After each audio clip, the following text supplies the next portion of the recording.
You've already heard Donald Trump describe his choice to oversee 18 national intelligence agencies. Bill Pulte. Let's hear Pulte describe himself in his own words. He's the guy you'll see on the right. I look at this group and we've all kind of come together. It's just been, we're a bunch of, well, we like to call ourselves degenerates. I'm the biggest degenerate you'd ever met.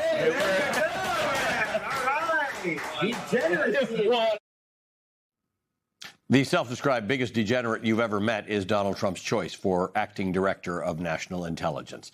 That clip of Bill Pulte was from not his college days. That was from 2.5 years ago, back when he was a bit of a celebrity in an odd corner of the internet, the online meme stock community. Now, you may remember this, you may have forgotten it. The meme stock community from a few years back, it's a term that came out of the famous stock spikes and falls of companies like GameStop and AMC. The stocks didn't spike because the companies were doing well. They spiked because of viral trends and coordination from large online communities, making them particularly volatile investment gambles. One of those meme stocks was the now defunct retail outlet Bed Bath & Beyond. And Bill Pulte somehow became a guru of sorts to an online community of Bed Bath & Beyond investors who believed that he could somehow help bring their now worthless shares back to life. Some of them paid him $500 each to attend an event that he organized, believing that Pulte would somehow recover their lost investments. But as Bulwark reporter Will Sommer puts it, attendees, quote, were left with dildo humor and treated with cases of Coors Light and bottled water, end quote. And that's just one weird episode in the career of a guy whose nickname has become Little Trump, and who's apparently managed to charm Trump as much as he's charmed his meme stock followers. But as frightening as it is that a guy with zero relevant experience and a demonstrated willingness to be Donald Trump's attack dog is now being put in charge of coordinating all U.S. intelligence, it's much more frightening to contemplate what he might actually do with that power. Joining me now is the former director under President Barack Obama, CIA Director John Brennan. Director Brennan, nice to see you. Thank you for being with us. So there are a couple of issues here. First of all, when asked a point-blank question about why Bill Pulte, who's come under criticism largely for either his activities or his lack of experience, Donald Trump immediately went to the idea that it's about the election results, about the 2020 election. Help me out here. Why is the DNI the person in charge of solving Donald Trump's forever mystery about the 2020 election? Well, the Director of National Intelligence obviously has access to such a wide array of very sensitive intelligence of those 18 intelligence agencies.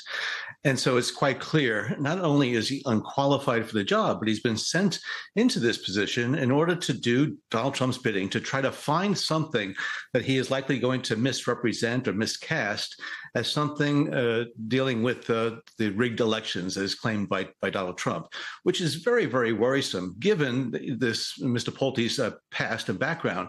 And I will point out his abuse of authority when he was at the FHFA in terms of inappropriately accessing personal records should be disqualifying of a security clearance. It certainly would be during all of the administrations that I served in the past, because it demonstrates that somebody is not trustworthy and they cannot be trusted to have access to such sensitive information.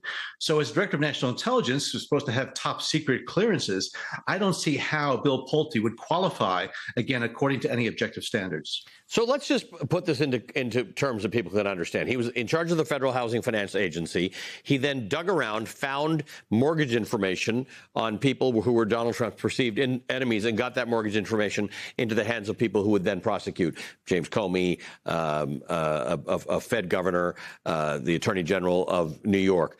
Imagine that. That's mortgage information, which is not the world's most sensitive information. We now have a guy who's literally got access to the most sensitive information. When he gets appointed, we'll have access to the most sensitive information about pretty much anyone. Yes, the background investigations that take place. So again, all the federal employees who have security clearances, all of the information about individuals' finances, other types of things. If he wants to exert that authority, he can request those personnel files and again use it and misuse it in a way that is, designed to support Donald Trump's politicized agenda when it comes to the intelligence community.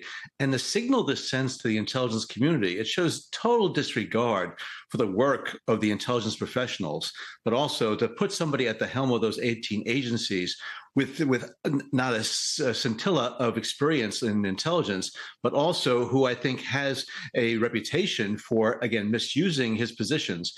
It's just, again, it sends a clear signal to the workforce, sends a clear signal to our adversaries as well as allies around the world that Donald Trump is not interested in the intelligence that really keeps this country safe and, in fact, is designed to keep peace and security around the globe. And let's talk about that. We have actual adversaries in the world: China, North Korea, Iran, Russia. Apparently, we're about to do something in Cuba, which takes their intelligence gathering still as seriously as they did during the Cold War. This is a serious matter. We're in a dangerous world, and we've got deals that have to be made, and there's information that has to be gleaned around the world. That's just not a priority that Donald Trump or Bill Pulte mentioned. No, it's not. And by law, the Director of National Intelligence is the president's principal intelligence advisor.